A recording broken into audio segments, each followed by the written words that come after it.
Après l'université Joseph Kasavubu à Boma, dans la province du Congo central, l'IEC Matadi a servi de cadre ce lundi 30 août 2021 de la tenue de l'atelier sur le préparatif des états généraux de l'enseignement supérieur et universitaire. C'était en présence de Muhindo Nzangi Butondo, ministre de l'enseignement supérieur et universitaire, et chapeauté par le professeur Dr Chimpi Antoine, coordonnateur de l'équipe de coordination des états généraux. Ces assises ont pour objectif de critiquer, de dénoncer et de faire des propositions sur certaines pratiques qui affectent négativement ce secteur et depuis plusieurs décennies afin de les soumettre lors des états généraux. Prenant la parole devant les étudiants et les personnels des universités et instituts supérieurs de la ville portuaire de Matadi, le patron de l'enseignement supérieur et universitaire en République démocratique du Congo éclaire son auditoire. Et donc, au cours des états généraux qui sont organisés, on va devoir discuter de ces questions.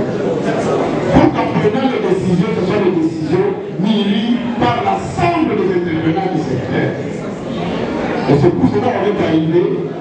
avec les coordonnateurs des états généraux pour qu'ils vous en parlent et que vous donniez vos points de vue pour voir qu'est-ce qu'on peut améliorer dans notre secteur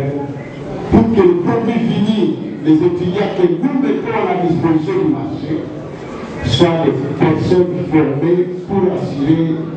la croissance et l'émergence de la République démocratique du Congo. À leur tour, les étudiants et enseignants dénoncent tout ce qui constitue un véritable blocage dans ce secteur éducatif, entre autres la problématique sur la vente des syllabus, la prolifération des universités et instituts supérieurs privés et de l'État, les taux élevés de l'IPER, 15% sur les revenus des enseignants, le faible taux d'étudiants dans les filières scientifiques et techniques et autres. Après avoir noté toutes ces difficultés par le rapporteur, le prof Chimpi Antoine s'est dit prêt à les soumettre lors des travaux des états généraux qui se tiendront à Lubumbashi du 6 au 10 septembre 2021 et au menu de ces discussions vont aboutir des réformes du système de l'enseignement supérieur congolais. Vous savez, les grandes révolutions ne se font pas par des grands groupes de gens.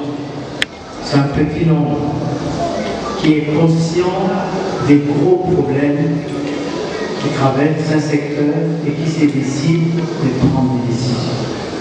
Donc en cela, je vous félicite. Signalons que ces genres de rencontres vont continuer à se poursuivre dans d'autres provinces avant des discussions au cours des états généraux, lequel avait été confirmé lors du conseil des ministres du 20 août dernier et sont alignés conformément au programme d'action 2021-2023 du gouvernement congolais.